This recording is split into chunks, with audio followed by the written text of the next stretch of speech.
Hello everyone and welcome to another Starcraft 2 commentary with EXO, and this is going to be game number 2 from the best of 5 series in the Team Liquid Open number 3 finals between WhiteRa spawning as the red Protoss at the 9 o'clock position and TLO spawning as the purple ZerG at the 12 o'clock position. So indeed TLO is still playing random.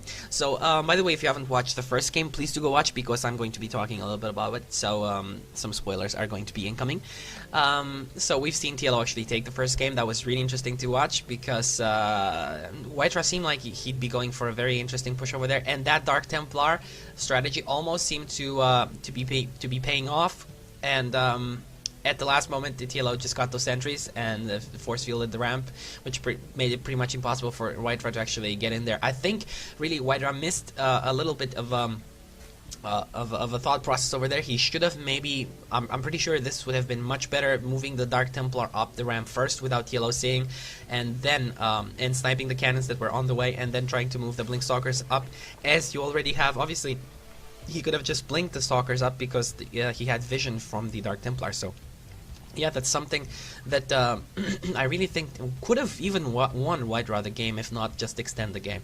Okay, so here we have TLO going for a very early gas, and is he going to go for one base? Yep, indeed, he's going to go for a spawning pool right now, so not going to go for a fast hatchery. Obviously, this is pretty much a good choice since the spawn positions are rather unfavorable for doing something like that when you spawn in close positions on Lost Temple. Versus a Protoss or a Terran or a ZerG, even basically anything, it is quite risky to go for a fast expansion over here. Now, he has been scouted out, and I'm pretty sure TLO knows that WhiteRa is close by right now. He knows that he's not here, and that probe got here a little bit too fast for him to be down at the 6 o'clock. So I think TLO knows this. He's getting the spawning pool is almost done, and he's going to be getting the very fast speed upgrade. That is why you really want to get this very early gas. You just get 100 minerals, and then you take the drones off. You put them back on the mineral line, but you already are getting your speed boost for the Zerglings. Also getting his queen up, and he's on 19 harvesters right now. Doesn't look like he even has any plans of getting a hatchery right now. He's probably gonna get it around the 20, 23, 24 mark. Food supply. I mean, food supply. Wow, that's not a way to talk. Okay, but food mark. And let's see, these Zerglings are gonna probably ward off this scouting probe, and almost. But I think he's gonna be putting this drone down there for an expansion, unless this drone is incredibly brave, which is I don't know exactly what he's doing. But taking a look at WhiteRa, the Cyber Core is already out, placing another gateway over here, having a nice little wall off with this Zealot. Stalker is almost out, so I don't think that TLO is going to be able to do that much damage. Once the Stalker is out, these Zerglings are not going to be able to really do anything. But the WhiteRa moving that Zealot out of position, and that could have resulted in a few Zerglings making their way into the mineral line, but it doesn't look like TLO wanted to actually do that. And and this is very interesting from TLO. Obviously, when you have something like this happening, it is quite smart to do something like this.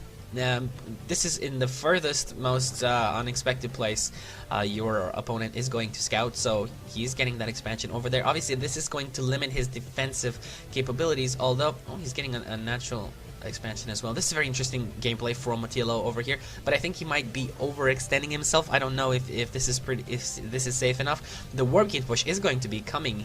There's going to be a 4 gate push coming real soon, and Zerglings are seriously not going to be enough to hold it off. He's not going to have any creep or spine crawlers at this position, so this hatchery can go down very fast, and probably will go down.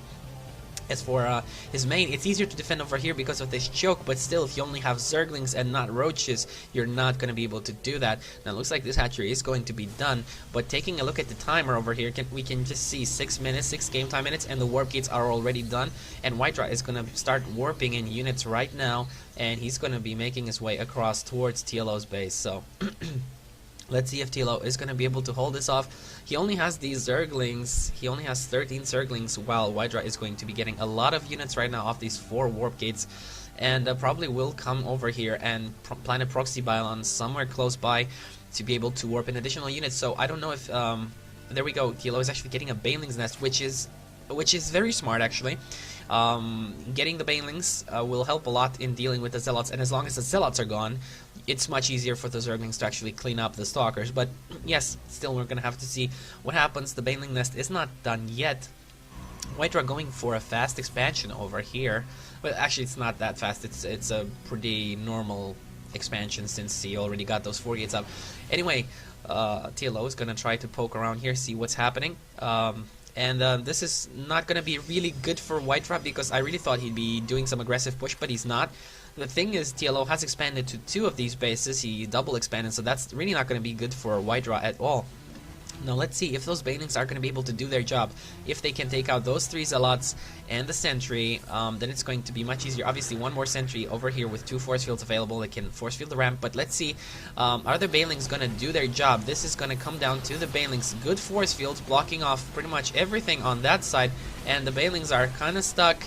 A lot of Zerglings going down, but oh my god, that was pretty good, but missed a few of those Zealots, and well, TLO has a lot of unit producing capabilities right now, at least because he has so many hatcheries, but a push is coming from WhiteRa, and these Banelings are probably not going to finish. He needs to cancel the Baneling. Cancel Banelings. It's going to be useless. There we go, canceling the Baneling, and well, this is going to be quite hard for TLO to pull off, I think, and he has to be careful with the rally points as well.